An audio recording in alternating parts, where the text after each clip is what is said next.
La différence avec le Kilimandjaro, c'est que là-bas, on avait tout notre temps, enfin on avait toute la semaine. Alors que là, c'est un défi chronométré. On joue pas le chrono, mais il y a quand même une organisation qui commence à un instant précis et qui finit à un instant T. Et on doit être dans cette plage horaire.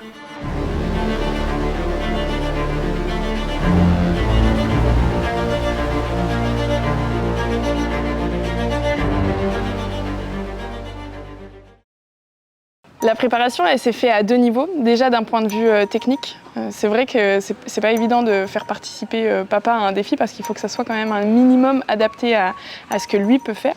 Et donc il a fallu trouver un matériel pour le tracter en natation, trouver un matériel pour qu'il puisse faire du vélo et trouver comment le faire courir de la manière la plus simple et efficace possible.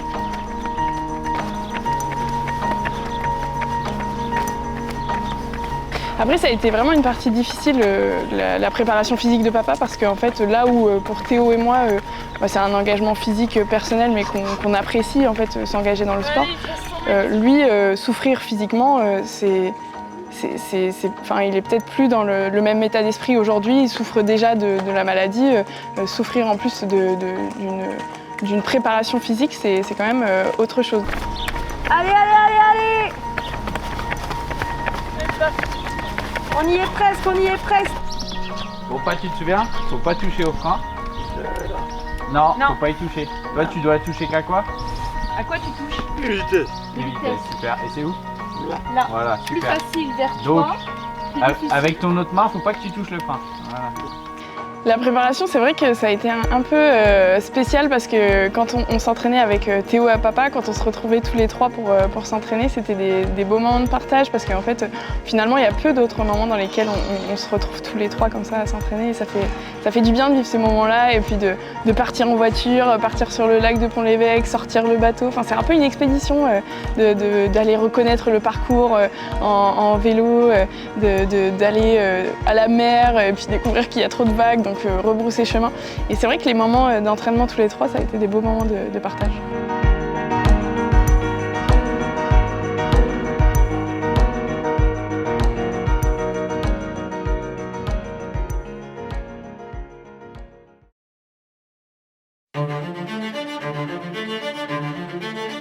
Vraiment, il y a l'adrénaline d'avant-course qu'on connaît tous quand on fait un peu de compétition. Là, on attend le départ de la sauveteuse, on est tous en place. Moi, je prends des grandes inspirations, je me dis, oh là là, c'est la course de notre life. On se dit, ça y est, on y est, ça fait 6 mois qu'on se prépare pour ça. Et là, je sens vraiment le stress monter.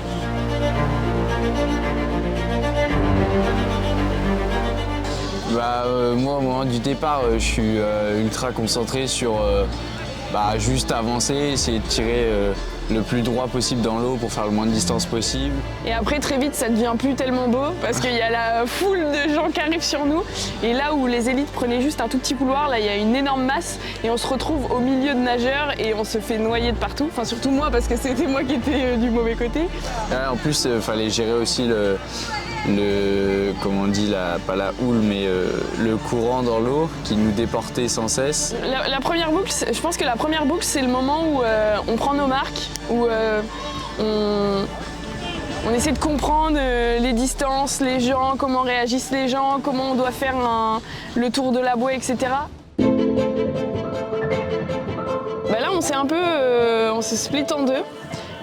Parce que papa il est beaucoup plus lent à remonter, donc avec Théo et Bachia on remonte pour nous-mêmes nous changer. J'étais surtout très concentré sur se préparer au maximum papa pour que les prochaines heures de vélo se passent bien. Ouais, exactement, parce que là en fait nous notre effort il venait de se terminer mais on savait que c'était que le début d'une énorme journée.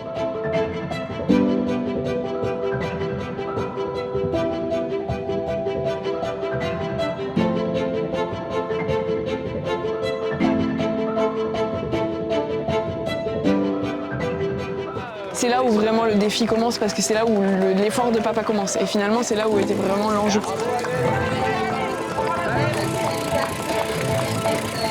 Et maintenant, tu gères tes vitesses, ok?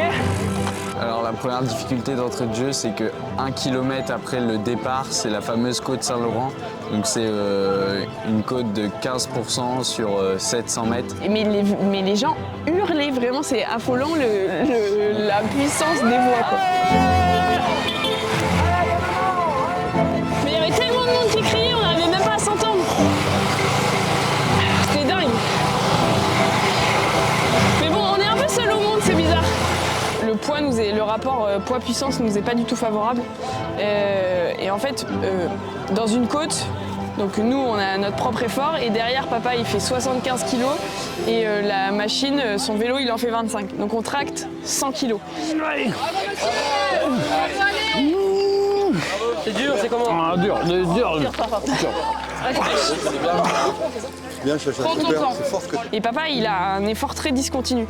Donc pendant 15 secondes il va donner à fond et 15 secondes il s'arrête. Donc les 15 secondes où il donne à fond, bah on pédale en même temps que lui donc ça va. Quand il s'arrête par contre on se prend 100 kg.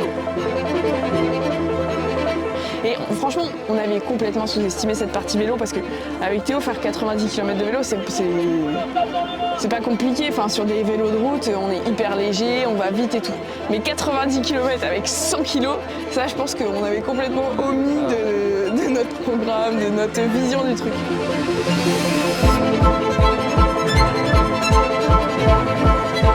On a fait notre petite pause ravitaillement pendant 15-20 minutes. Et c'est lui qui s'est relevé tout seul. Mais avec détermination, et ça m'a grave surprise, il s'est relevé tout seul. Genre on lui a pas dit allez on y va, il s'est relevé et j'étais en mode on y va? Et Sylvain il dit ah oui là je crois qu'on y va. Il est reparti déterminé, il marchait vite et tout, et puis quand on marchait, je lui demande mais tu vas les faire les 21 km, t'as envie de les faire? Il fait oui, à mon rythme, mais on va les faire. Il marchait dès qu'il avait besoin et puis des fois, dès qu'il se sentait bien en jambes, il courait. La troisième boucle, ça a été la plus dure et on sentait que là, enfin du coup on mettait notre main derrière son dos pour le soutenir tout le temps. La troisième boucle, on le portait quoi. Enfin, vraiment, il se laissait tomber en arrière, quoi. Il y a eu des gens tout du long et ça, je trouve que ça a été un vrai soulagement mental. Parce qu'on n'était plus tout seul dans notre truc, enfin on n'a jamais été tout seul, mais là il y avait du monde, il y avait ses copains de rugby qui couraient avec lui. Et c'était plus à nous vraiment de le porter, il était porté par ses potes avec qui il avait fait du rugby, avec qui il avait fait des entraînements durs dans les phares et tout. Et du coup, je pense qu'il se retrouvait dans son élément quand il s'entraînait quelque part.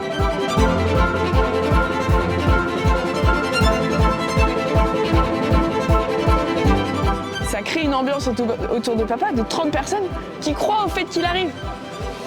On n'a pas fini à 5 pélos à marcher comme ça, tant que bien que mal à l'arrivée. Enfin, on est vraiment arrivés comme des champions, quoi. Enfin, on a fini dignement, quoi. Et ça, je trouve que c'est très, très, très porteur, quoi.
T'es heureux?